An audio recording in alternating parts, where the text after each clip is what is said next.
Hey guys, welcome again to another Sacred Writings video. My name is Jason Damiani, and today I'm going to be going over a Bible that has a typo on it.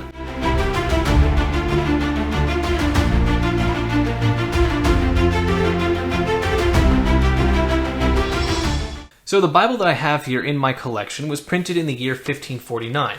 It's called the Matthew's Bible and is an early English printing of the Bible.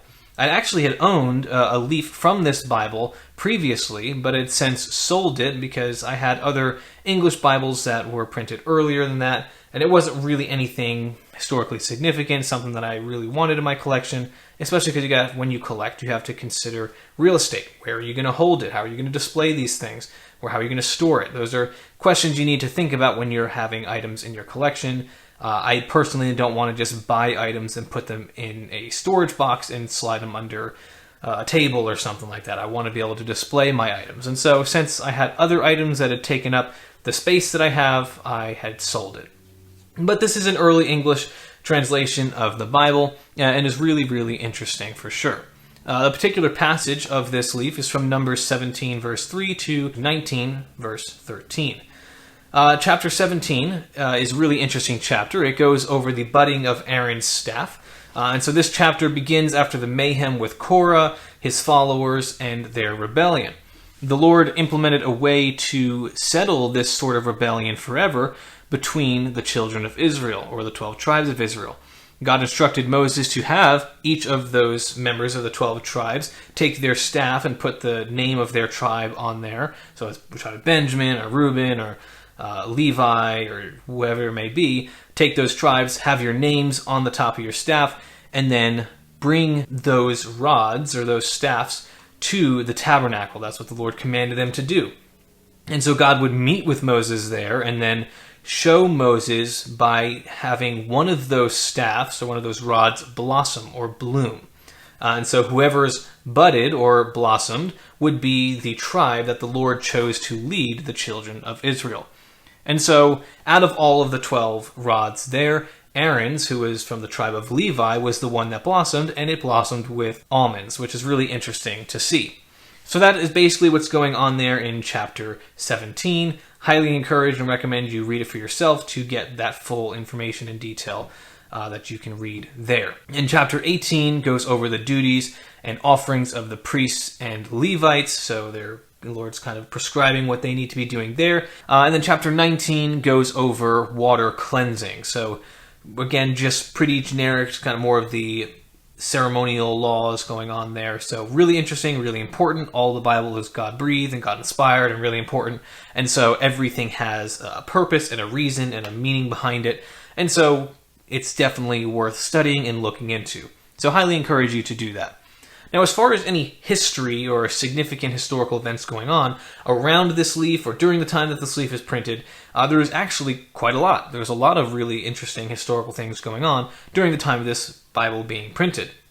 Now, in the world of collecting, one thing that us collectors try to look for, at least specifically in the world of Bible collecting, we try to look for something that sets the Bible apart. What makes this particular leaf unique or stand out from the other ones? Are there any special characteristics to it? Or is there more rare than others? Are they more beautiful than others? How old are they? There's a lot of different elements that come into play when you're collecting an item. And so when you collect, you want to look for things that have a unique characteristic to it. And as I mentioned, this particular leaf does have a peculiar characteristic to it, which I'll touch on in a little bit here. But this is an early English printing of the Bible, and is actually one of the more affordable Bibles to get. Something that if you wanted to have an early English translation of the Bible, this 1549 Matthew's Bible would certainly be a good one to go after. Now, who printed this particular Bible? It was printed by two men, Thomas Reynolds and William Hill. The printing of the Bible was a reprint of the Matthew's Bible, but Thomas Reynolds and William Hill did not translate the Bible into English themselves. They simply just reprinted from the Matthew's Bible. The Bible that was printed, so this particular Bible, contained both the Old and the New Testament and was originally translated into English by Thomas Matthew in the year 1537. Now, John Rogers is an important name to keep in mind. He was born in approximately 1500. We don't know the exact date, but he was born in Staffordshire, England, and he died on February 4th, 1555, in Smithfield, London. He was a religious reformer and actually the first Protestant martyr to be executed or killed under the Queen Elizabeth I's reign, also known as Bloody Mary. He was the editor of the English Bible, published in the year 1537, under the pseudonym Thomas Matthew. So that's where we get the name Matthew's Bible. So John Rogers translated the Bible into English, he printed that Bible, ultimately was martyred for it. But you can imagine, because of the stress and the pressures and all these different things going on, Queen Elizabeth did not like the Protestants, she did not like that reformer type thing going on there, and so she wanted to put an end to that. And so there was a lot of danger for John Rogers to be printing this English Bible. And so he came up with the name Thomas Matthew as a pseudonym for his own name, because obviously you don't want to put your full name on the cover or the first page of this particular Bible. So that's what he did for that, but I'll touch on him in more detail in future videos as it is applicable to each one. However, the text you can see here is printed in double columns, comprising of 54 lines of text. A lot of times in antiquarian books and Bibles, you'll be referred to as a certain amount of lines, the 52-line, a 48-line Bibles, things like that. But this particular one has 54 rows of text, or sentences, if you will, and then you got the two columns and a nice, looks like Gothic font. It's actually pretty difficult to read the font because it's kind of mushed together, and it's old-ish English. It's not technically Old English, but it is like 400 or 500 years old, so it's much more difficult to read. But the book was actually poorly printed. The type of paper, though, was fairly good quality. I mean, you can see here I'm holding it. I'm not having to be too gentle with it. It's fairly thick, durable, it holds up, and it has held up over time. And so there's some items in my collection that are a lot rarer, a lot more fragile, and do require a lot more care when handling them. But this is one of those ones that I'm not too worried about as I use it. There was a lot of inaccuracies with this Bible, specifically with the page numbers and things like that. Sometimes a blurring of the type that was used, the movable type for each individual letter. And so there were some mistakes with it. It wasn't the highest quality or most important Bible ever printed, but it's certainly an early English rendering or printing of the Bible. So that is interesting in its own right. Now, where was this Bible printed? It was printed in London at Paul's Churchyard. This is an incredibly historical church with a lot of history dating really far back. The building was dedicated to the Apostle Paul in the year 604, where the original church site was. A Roman temple to Diana may have once stood on this site, but the first Christian cathedral was dedicated to St. Paul in the year 604. That was during the rule of King Ethelbert I. That cathedral burned and it was replaced in the year 675 to 685. But that cathedral was eventually destroyed by Viking raiders in the year 962.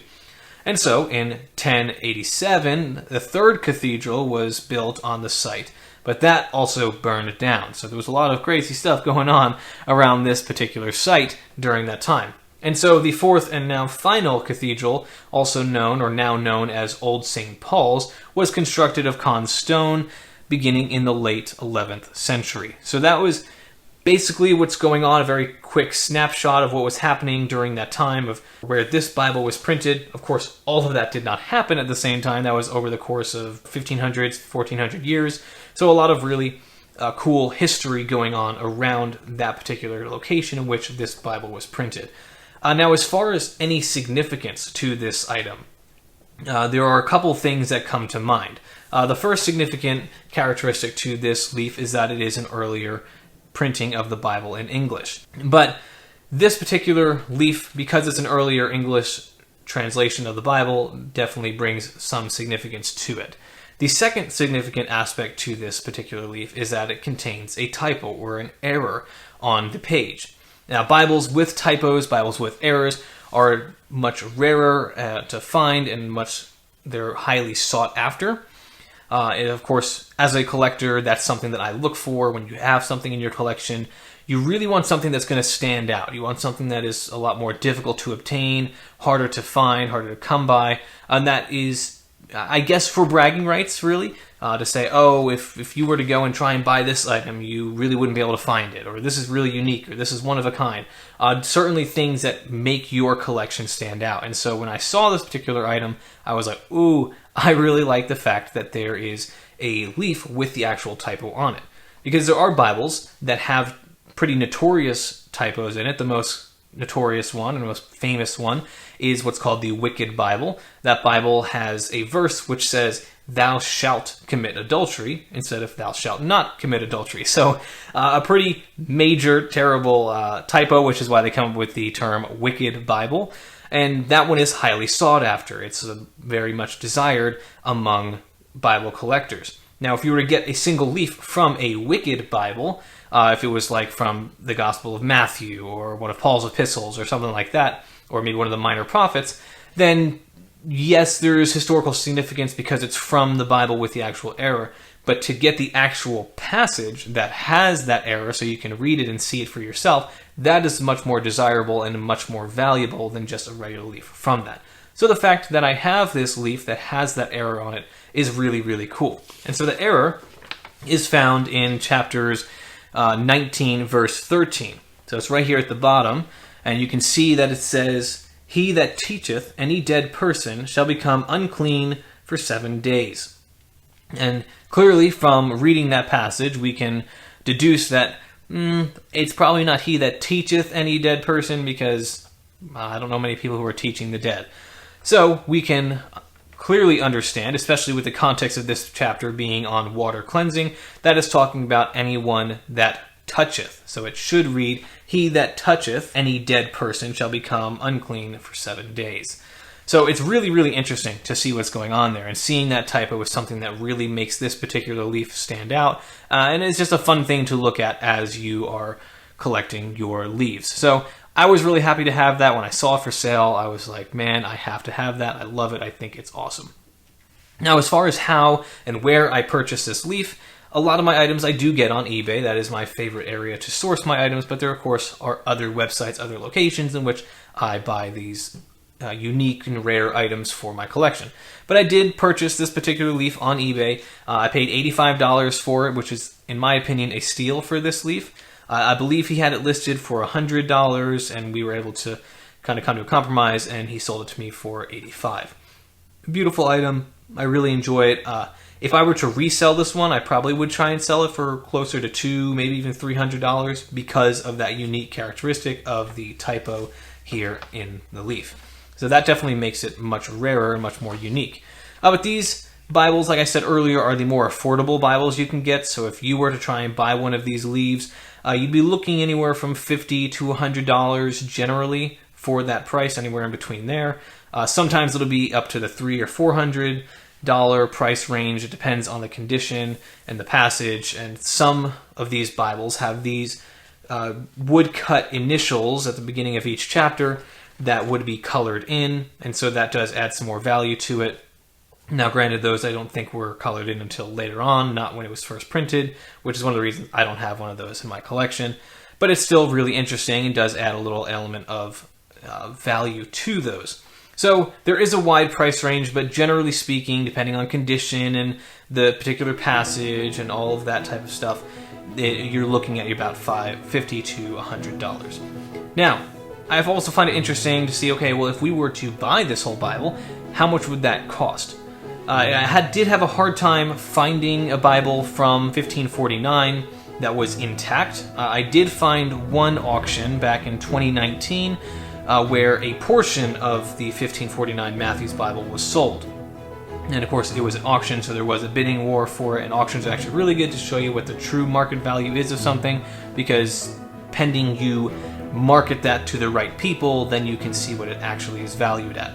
But this particular Bible, I think, was missing a large portion of it. It was missing from like Genesis all the way up to 1 Kings, and then most of the minor prophets, and I think all the New Testament. So there was a big chunk of this Bible missing. But even with all those parts missing, those collective books together were sold at $5,500, and that was now almost 5 years ago. So if I were to estimate or guess how much a full Bible would go for, I'd probably put it anywhere between $10,000 and $15,000. I could be way off on that, but that's just a general idea of how much an individual leaf costs and the condition of the Bible and the rarity of it that is not being sold often as a full, complete volume or set. So, really, really cool, really interesting to see what's going on there and see what the value of these items are. And so I really enjoy having this particular item in my collection. But I really do appreciate you guys checking this video out. Be sure, of course, to stick around for those close-up shots here in a minute. Personally, it's one of my favorite parts, to be able to take in the beauty and the details of all the leaves. Really, really interesting.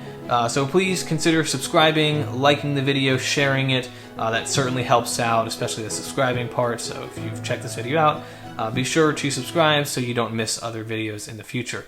Thanks guys so much, and I'll see you in the next video.